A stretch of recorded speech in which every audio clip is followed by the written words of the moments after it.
Well, Mark, we have a pretty interesting lineup today. Projects varying from anything from a robotic bobcat to a project looking at brain activity after a concussion. That's right, Mark. Rufus might just have some competition this year. Students in the College of Engineering spent their senior year designing a robot that moves like a cat.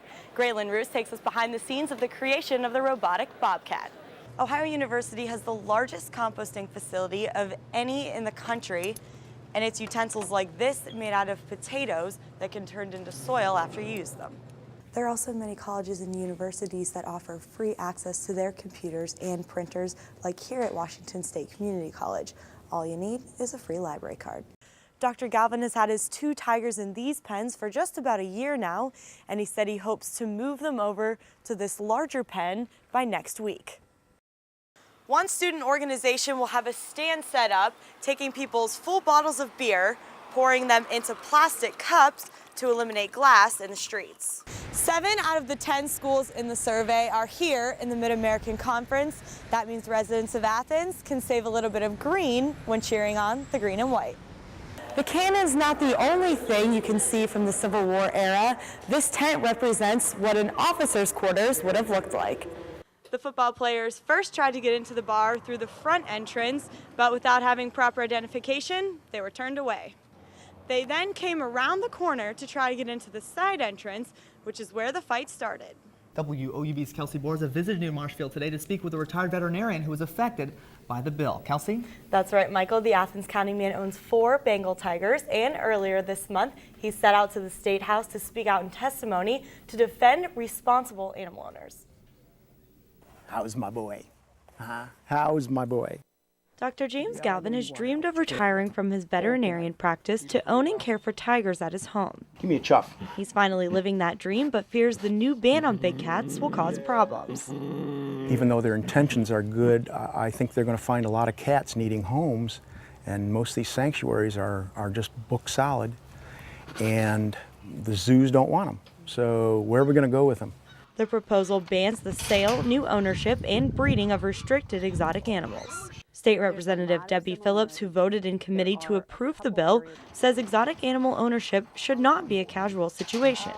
These animals are not pets, that there shouldn't be private individual ownership of lions and tigers, just large, dangerous, exotic animals, that the people who have the training and the resources, zoos, people who are involved in a bona fide species preservation program are the folks who can appropriately care for these animals. Dr. Galvin says he doesn't believe he will be affected by the new ban on the exotic animals. His pens have roofs and locks on every entrance. Oh, he says it feels good to stretch.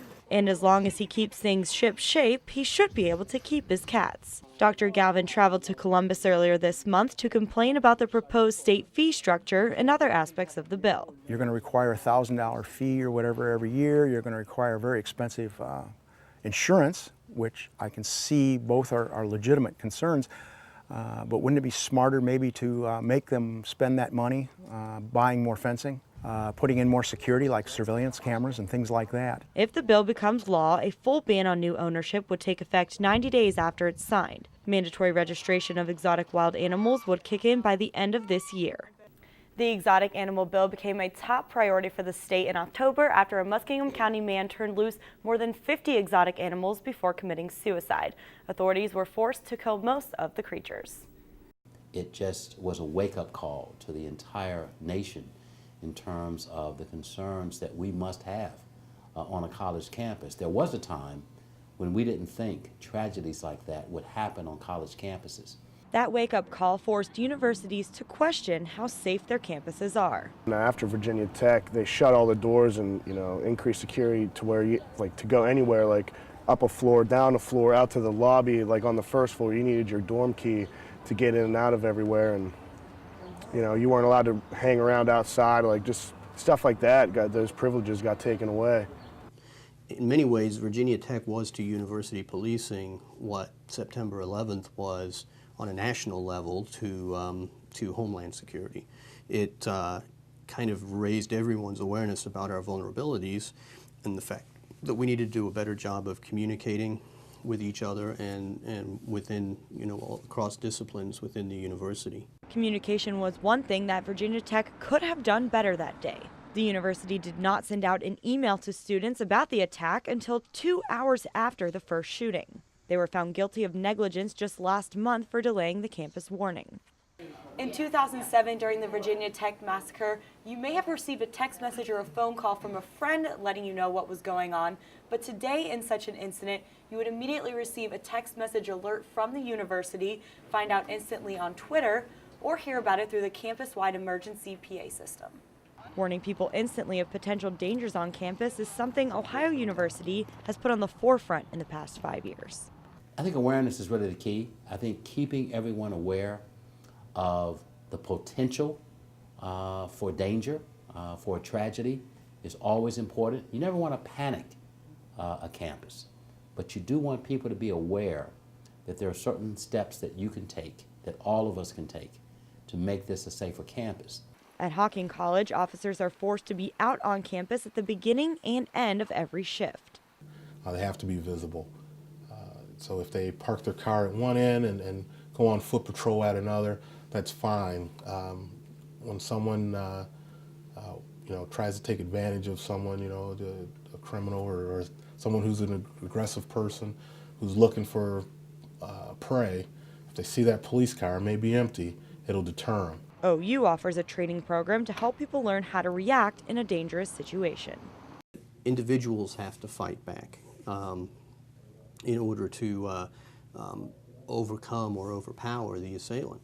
So if somebody comes in with a gun, instead of just complying with them, fight back. Professors are encouraged to look for and report students that exhibit odd behavior, but often it is up to the students to keep an eye out for potential danger. We won't be the ones that will come across it.